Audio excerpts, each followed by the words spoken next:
evening, everyone. Welcome to a new episode of Thriving Thursdays, Multilingualism Matters. If you're new here, I want you to know that this is a project designed by SIETAR Austria, the Society for Intercultural Education, Training and Research. My name is Karin and I'm the host of this expert talk series.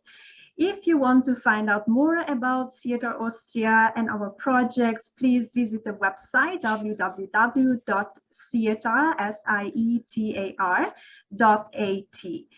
And please feel free to contact us if you have suggestions or questions, anything you want to share with us. And today, it's a great pleasure to have Professor Ursula Doleschal from the University of Klagenfurt with me. Thank you so much for accepting our invitation, dear Ursula. Thank you for inviting me. I will briefly introduce yourself and then we'll start with a question because I don't want to steal too much time. So I know that after studying general linguistics and Russian in Vienna and in Moscow, you wrote about very interesting topics like the feminine marking in German for your master thesis, but also gender as a grammatical and text linguistic category for your PhD thesis. I know you have extended experience abroad, including Prague, Ljubljana, Naples, and many other places, also as a German lecturer. And then you became a full professor of Slavic linguistics at the Slavic department of the University of Klagenfurt. And I know some years later, you became also president of the Austrian Association of Slavists. On top of that, you are also the director of the Writing Center at the University of Klagenfurt. And since 2013, also vice president of GEWISS, Gesellschaft für wissenschaftliches Schreiben. And I know you have many areas of research, basically. It's not only about multilingualism, it's also about language and gender, academic writing, morphology of Slavic languages. But today, we are going to talk about code switching. Konstantin, have you washed your hands yet? Practice. Yes, great. So, dear Ursula, usually we start our chat by asking our guests to tell us about their linguistic biography. And today, of course, is not exception. What is your linguistic biography? What is your background, your languages? Yes, this is a very, I found this question very interesting. You told me before, or I knew that you would ask this, and so I sort of thought about it a little bit more than I used to think about it before, because I always thought that I grew up monolingually in German, and not also internally monolingually, because my parents didn't speak dialect to me, so that it was really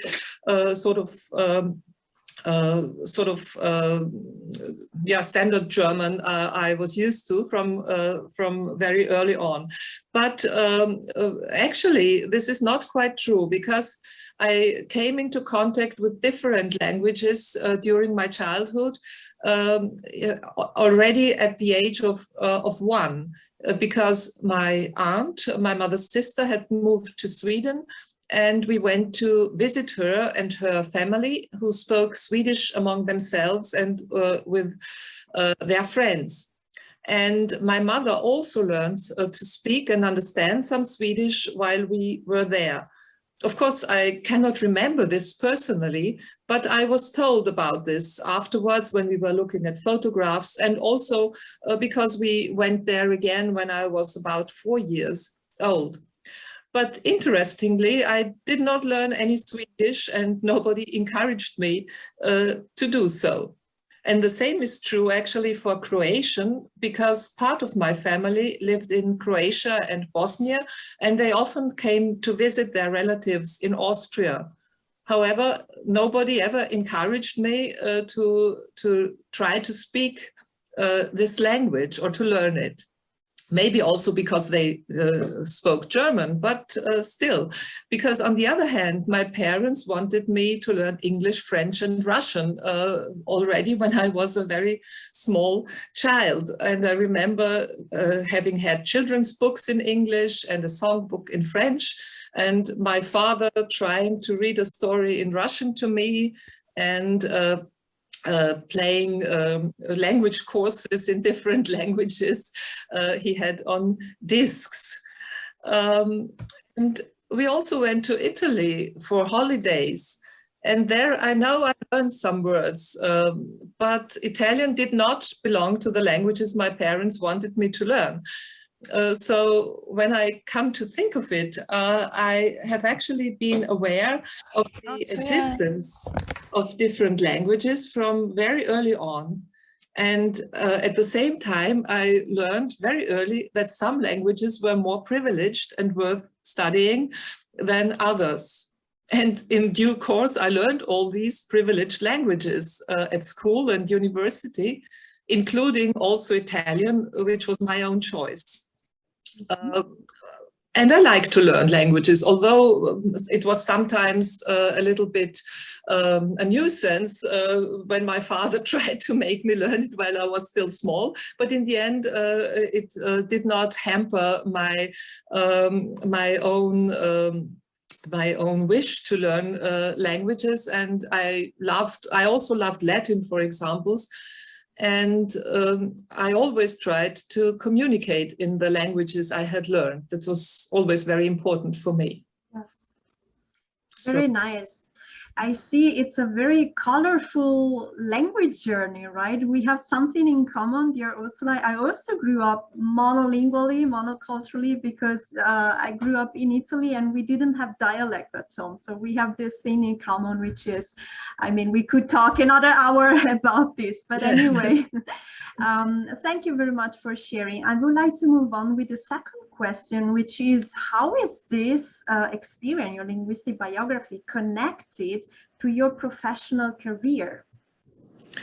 I think it is very much connected to my profession and my career, because, as I said, I loved to learn languages.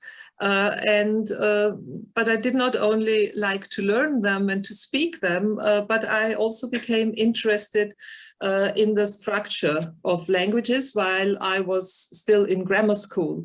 And then I found out that one could study such a thing as general linguistics. And this was when I was about 17 years old, and I then decided to study linguistics and to become a professor. During my studies, I found out, of course, that there were a lot of other languages with different structures. However, my preferred languages were Russian and Italian, and I really liked to practice them whenever possible.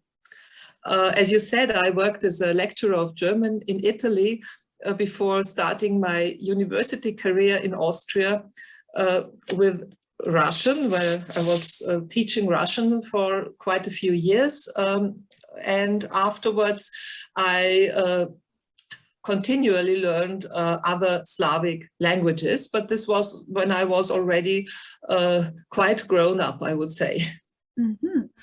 Very interesting. So based on the title of our topic, having so many languages, having learned so many languages and being able to speak so many languages, sometimes we do mix and switch. We're gonna talk about it in a minute, but there is something that worried parents a lot. So also talking with families, international families here in Austria, abroad, many parents are really worried when children mix languages. So my question to you, is this something that we need to worry about? What would you say? What is your experience also based on your studies?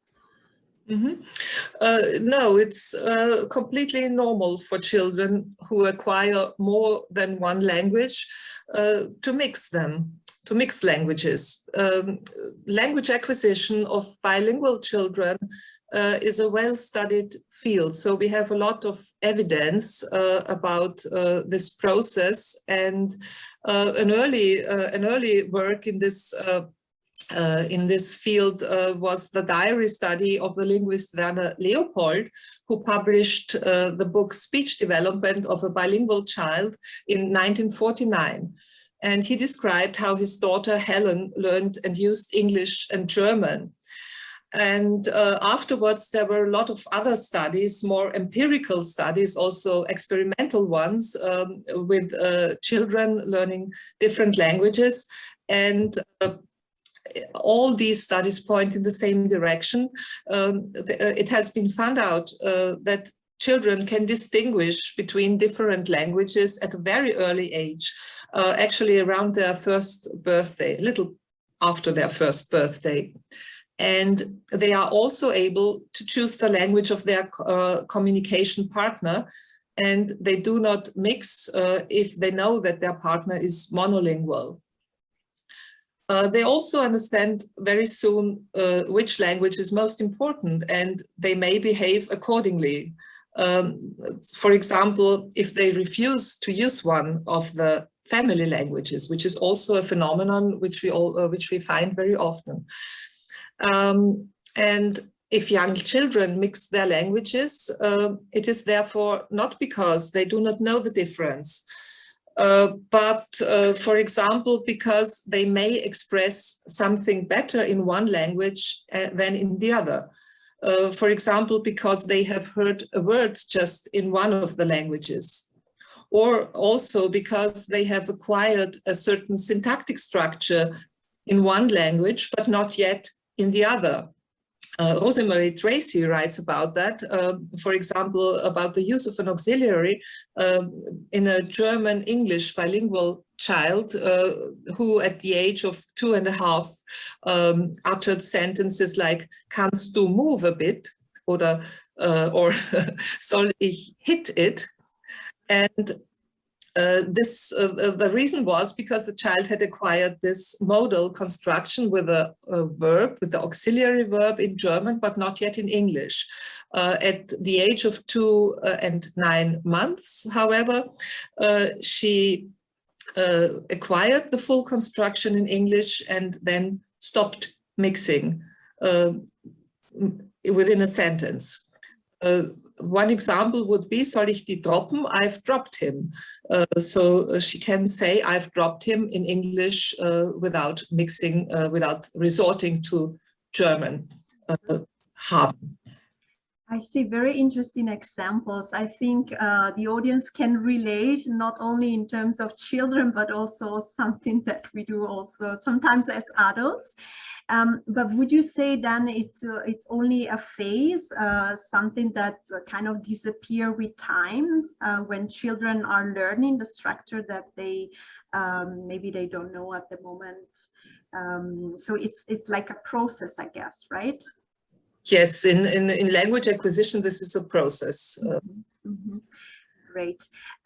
So we are going a little bit deeper into the topic. Maybe you can mention now, before I ask you the next question, what is the difference between code mixing and code switching? If you could maybe explain a little bit more. Yes, the two terms are used sometimes for the same thing, but sometimes also for different phenomena. For example, if we take the examples before, soll ich die droppen, and I've dropped him, and kannst du move a bit, are good examples because the speaker switches from German into English within one utterance. This is what usually is called code switching. In the first case, however, this switch occurs between two sentences. Yes, the first sentence is in German and the second is in English. And in the second case, it's within a sentence, yes, as kannst du move a bit. And the latter is often also called code mixing as a subcase of code switching, for example. But there are also people who use the term code switching for both phenomena. And you asked me before if code switching stops after the child has acquired the structure in both, the structure in question in both languages. Yes and no. I mean, the child then masters the monolingual code, so to say, and will not switch in certain situations where, for example, the other partners cannot know only one of the languages, or also if the situation is not adequate for switching. But on the other hand, code switching is natural in bilingual and multilingual communities. Actually, it is described as a way of living one's identity by bilingual and multilingual speakers. And this is especially true for second-generation migrants who have moved with their parents and have grown up with both the language of their parents and the language of the environment, as, for example, the children of Bosnian refugees in Austria. And we have studied some of them and their language behavior and their speech. And all of them say that they find it natural to use both languages when they are among themselves, or sometimes a third language too. Usually this is English, of course, in our context. And they find it natural to switch between single words, between sentences, or also between utterances. I mean that one person speaks German and the other person answers in Croatian, for example. That's why we decided for the topic to call it as a bilingual practice, right? This is what you meant, right? That it's really it's natural, but also really, like you said, a practice, a conscious decision, and sometimes unconscious, depending on the context. Yes, of course. I mean, speaking is always only partly conscious, otherwise we would not master it. But of course, we can influence the way of speaking also consciously. But for such communities as I have described now, it's the natural way of communicating when they are among themselves. As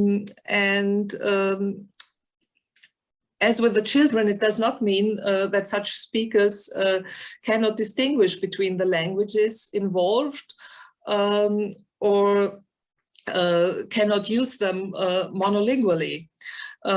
Because actually code switching implies a good knowledge of both or of all the languages one uses, because, and this is also a result of linguistic studies, and we are also at it with our material, that switching does not occur randomly, but only at certain positions where the structures of the two languages match, as can be, it has been clear, I hope, from the German-English examples before.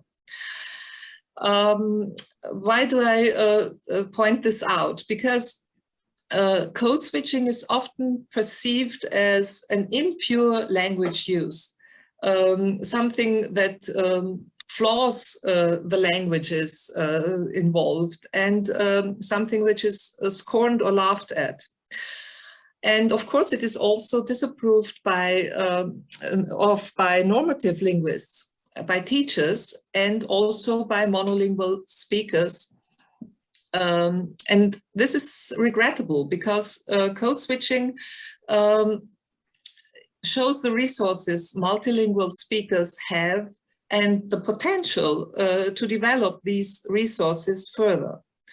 Because any knowledge of a language can always be improved, of course, and this is also true, of course, for multilingual speakers.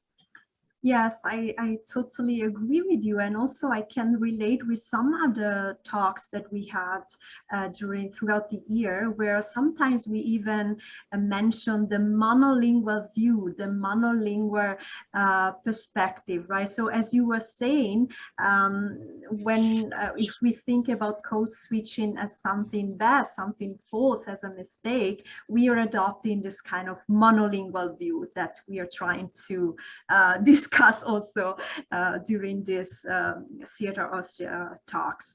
Let me just remind the audience that if you want to make questions, please feel free to write in the chat. And I would like to move on with the next question, Ursula.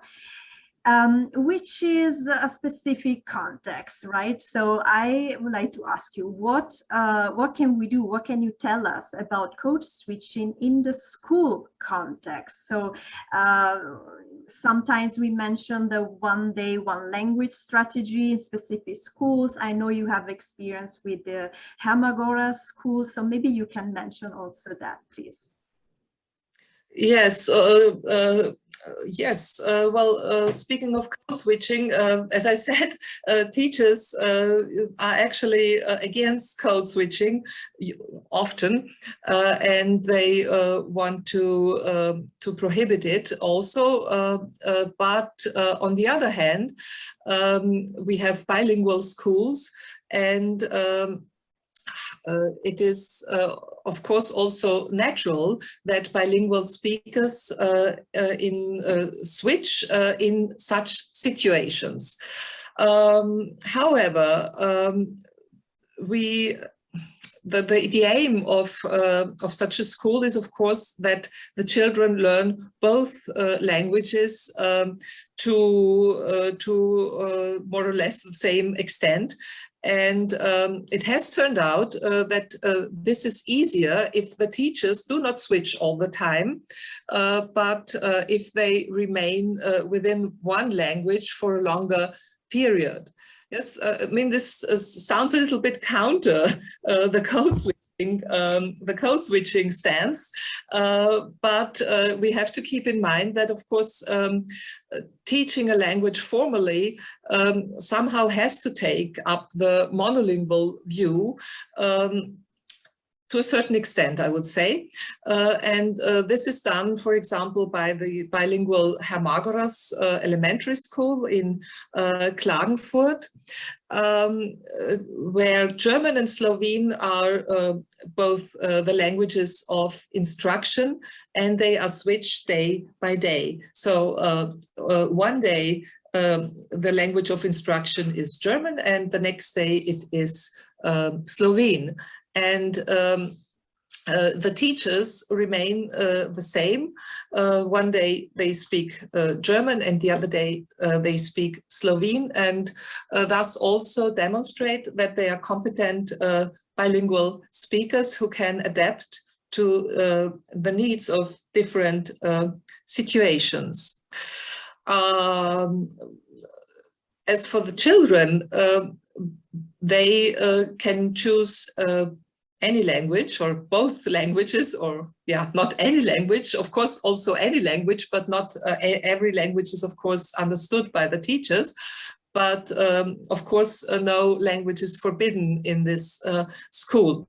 And we find that children try to stick to this one day, one language principle as much as they can. And they do not actually code switch very often in this situation. But if it occurs, it's as I said, it's not prohibited. It's this is called translanguage in educational linguistics now, and it is also something that should be considered. As a matter of fact, there is a question exactly about this, because Anna is writing, do you think that people are sometimes using the term translanguaging when actually describing code switching? That was the question. Yes, actually, I think this is, but it's this is in a special context. I think we use translanguaging, especially because code switching is so stigmatized in the school context, and in order to bring it back, to make it no, maybe not normal, but maybe make it accepted, because it is sometimes, of course, necessary also for the well-being of children who want to express themselves and can do this more easily in one language than the other, and therefore translanguage is of course very important. Yes, I see. Very interesting. Ursula, I'm really sorry, but I see we have 3 minutes left, and okay. Since there are no questions, maybe we can close with a final statement. I have a final question for you, which is the following. What kind of language policy encourage multilingual practices? I know we don't have so much time, but if you can just mention briefly, that would be great. Yes, of course, this would be a liberal language policy that does not put too much emphasis on learning only one important language, but that values all language resources people have, and thus make them desire to learn the important language. This is actually what the Hermagoras School does, because we have found out, and I will close with that, that the children very much want to learn other languages too, and they have a positive attitude towards different languages, not only the 2 languages of instruction, but also other languages that they have heard about. Wow, wonderful. So it's an advantage in all sense, right? Also to raise interest for linguistic diversity, basically. So yes, Ursula, I want to thank you very, very much for this interesting talk, for your generosity, for your time. I also put your contact, so your webpage address in the chat, and also the ResearchGate. So if people would like to know more about your studies or your articles, they can download it from there. So that's a good idea to find out more. And I would like to remind the audience that in 2 weeks, we will have our last talk of this series. We invited Professor Patrizia Cordin from the University of Trento in Italy, and we'll be talking about elite and folk bilingualism. So another very interesting and not always easy topic that we really want to discuss. So once again, thank you very much to everyone for joining us. Thank you, Ursula.